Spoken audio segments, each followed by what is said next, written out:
Como era de se esperar, o vídeo provando que a Bíblia é repulsiva recebeu muitas críticas. Muitas delas são críticas absolutamente vazias e sem fundamento, e algumas despencam para a criação pessoal. Mas a maioria das críticas que tinham alguma substância caem basicamente em 4 categorias.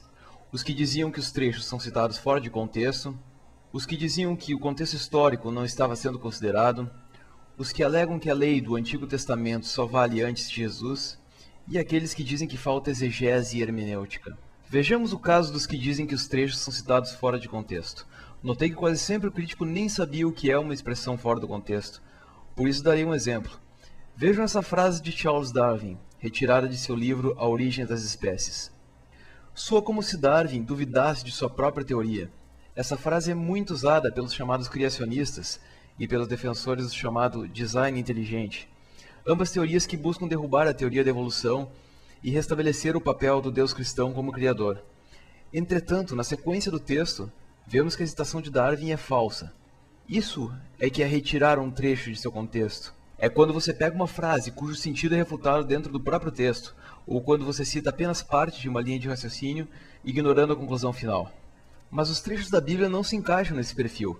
Quando eu pedia para que me fosse mostrado como o trecho estava fora de contexto, a resposta era invariavelmente a seguinte: você tem que considerar o contexto histórico.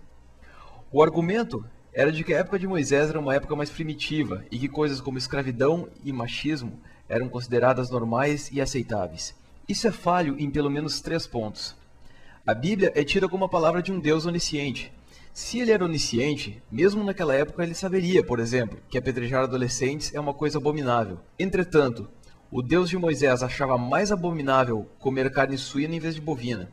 Além disso, esses versículos continuam sendo usados em épocas bem recentes.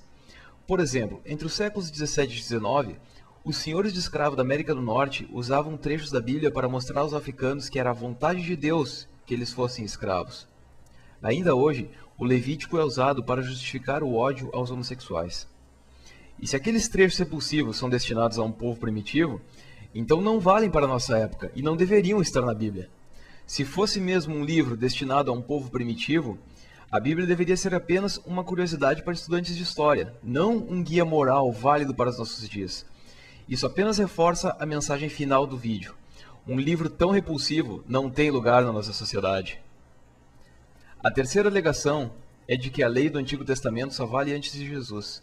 Isso esbarra em pelo menos 2 problemas.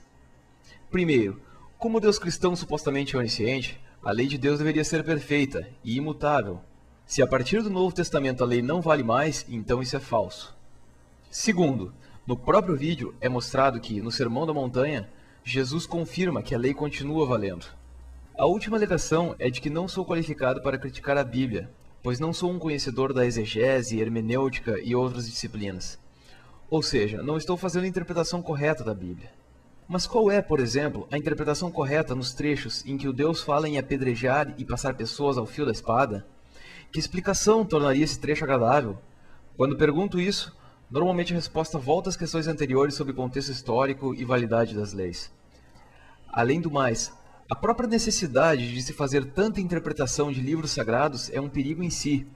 O que separa o religioso moderado do fundamentalista é justamente a interpretação.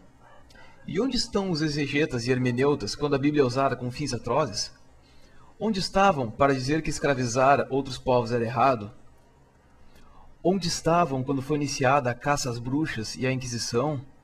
Onde estavam para criticar os que usaram a Bíblia para criar a onda de antissemitismo que culminou com o nazismo? A Bíblia é, sim, um livro repulsivo.